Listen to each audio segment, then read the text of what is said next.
Hello छात्रों, स्वागत है आपका अपने यूट्यूब चैनल टुडे से स्टडी क्लासेस में।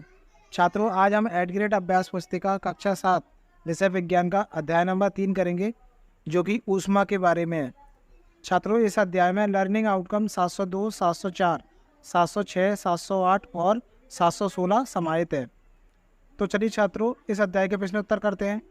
छात्रों, यहाँ दिया है, दिए गए आकृतियों का अवलोकन कर ऊपर दिए चित्र में वैसा ही लिखिए और सोचो कि इनमें कौन सी वस्तु गर्म है एवं कौन सी ठंडी है। छात्रों, यहाँ पर आइसक्रीम का चित्र दिया गया है, तो इसमें लिखेंगे हम आइसक्रीम। और ये सूर्य का चित्र दिया गया है, तो इसमें लिखेंगे हम सूर्य। और छात्रों, इस प्रकार की आकृति है, लिखा है यहाँ पर गर्म पानी, तो यहाँ लिखेंगे हम गर्म पानी। और इस आकृति में यहाँ पर लिखेंगे हम गर्म प्रेस इस्त्री, यहाँ पर, ठीक है। इस आकृति में लिखेंगे हम जलती हुई मोमबत्ती। इस आकृति में लिखेंगे हम गैस पर रखा गर्म तवा। और इस आकृति में लिखेंगे हम बर्फ, ठीक है। और यहाँ दिया छात्रों, ऊपर दिए विश्लेषण से चर्चा करके लिखो कि वस्तुएं गर्म व ठंडी क्यों लगती हैं। तो छात्रों, यहाँ पर आप देख सकते हो, यहाँ पर इस प्रकार से ये लाइन लिख सकते हो, ठीक है। चलिए छात्रों, इस अध्याय के प्रश्नोत्तर करते हैं। यहाँ दिया है, रिक्त स्थानों की पूर्ति दिए गए विकल्पों से चुनकर कीजिए। पहला है, ताप का मापन से किया जाता है, तो छात्रों इसमें आएगा तापमापी, यहाँ लिखेंगे हम ताप मापी, ठीक है। दूसरा है, मानव शरीर का सामान्य तापमान कितना होता है, लगभग 37 डिग्री सेल्सियस होता है। तीसरा है, ऊष्मा का प्रवाह सदैव गर्म वस्तु से ठंडी, यहाँ लिखेंगे ठंडी वस्तु की ओर होता है। चौथा है, रबर, लकड़ी एवं प्लास्टिक ऊष्मा के कुचालक होते हैं, ठीक है, कुचालक पदार्थ है। पांचवा है, दिन के समय स्थल यानी थल जल की अपेक्षा शीघ्र, यहाँ पर आएगा गर्म होता है, ठीक है। निम्नलिखित विकल्पों में से सही विकल्प चुनकर लिखिए। प्रश्न नंबर 1, बूझो को बुखार आने पर डॉक्टर द्वारा उसके शरीर के ताप को मापने के लिए उपयोग किया गया उपकरण। पहला है थर्मामीटर, दूसरा है माइक्रोस्कोप, तीसरा है स्टेथोस्कोप और चौथा है स्फाइग्नोमीटर। तो छात्रों, इसका सही उत्तर होगा ऑप्शन नंबर 1 थर्मामीटर। यहाँ हम लिखेंगे ये थर्मामीटर। प्रश्न नंबर 2 है, लोहे के तवे का हत्था लकड़ी का बनाया जाता है क्योंकि लकड़ी होती है। पहला ऑप्शन है ऊष्मा की सुचालक, दूसरा है ऊष्मारोधी, तीसरा है विद्युत की सुचालक और चौथा है उपरोक्त सभी। तो छात्रों, इसका सही उत्तर होगा ऑप्शन नंबर बी ऊष्मा रोधी, ठीक है। प्रश्न नंबर 3, समुद्री समीर कहते हैं।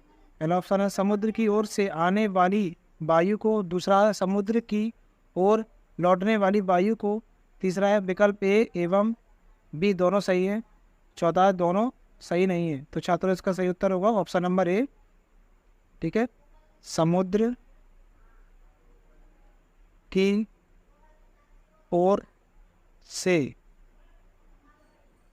आने वाली वायु। प्रश्न नंबर 4 है, डॉक्टरी थर्मामीटर के बल्ब में किस धातु का उपयोग किया जाता है। तो छात्रों, इसका उत्तर होगा ऑप्शन नंबर बी यानी पारा, ठीक है। प्रश्न नंबर 5, यदि कोई व्यक्ति बुखार से पीड़ित है तो उसके शरीर का ताप होगा। पहला है 34 डिग्री सेल्सियस, दूसरा है 102 डिग्री सेल्सियस, तीसरा है 39.5 डिग्री सेल्सियस और चौथा है 100 डिग्री सेल्सियस। तो छात्रों, इसका सही उत्तर होगा option number B 102 degree Celsius, ठीक है। अगला प्रश्न करते हैं, अति लघु उत्तरीय प्रश्न। प्रश्न नंबर 1, सूर्य द्वारा पृथ्वी तक ऊष्मा किस प्रक्रम द्वारा पहुंचती है, उस प्रक्रम का नाम लिखो। इसका उत्तर होगा छात्रों विकिरण, ठीक है। अगला प्रश्न करते हैं, प्रश्न नंबर 2, निम्न में से ठंडी व गर्म वस्तुओं को सूचीबद्ध कीजिए। आइसक्रीम, फलों का रस, चाय के प्याले में रखी स्टील की चम्मच, तलने के लिए प्रयुक्त बर्तन का हत्था, आइसक्रीम में रखी लकड़ी की चम्मच, फ्रिज में जमी बर्फ।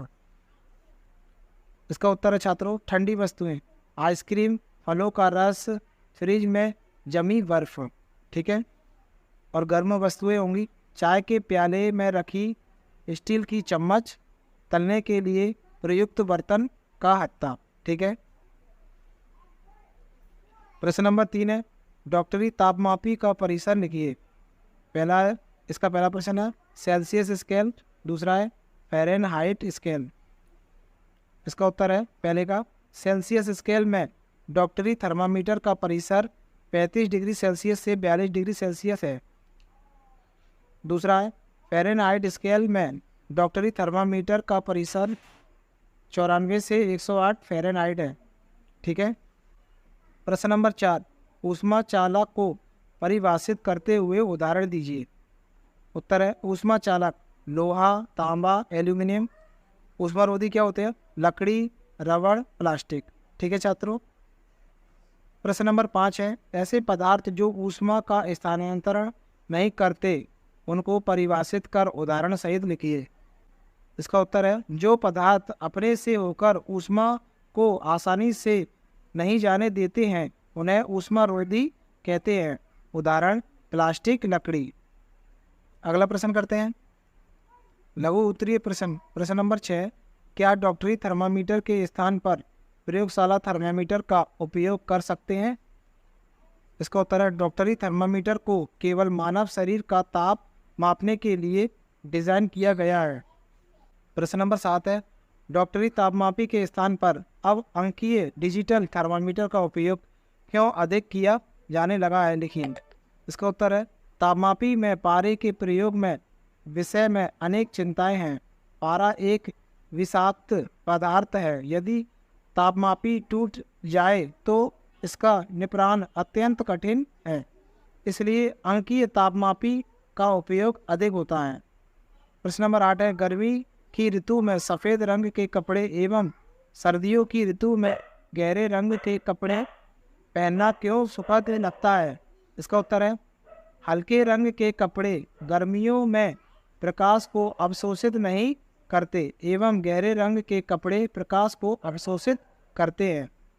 अगला प्रश्न करते हैं, प्रश्न नंबर 9, प्रयोगशाला थर्मामीटर की परिसर लिखिए।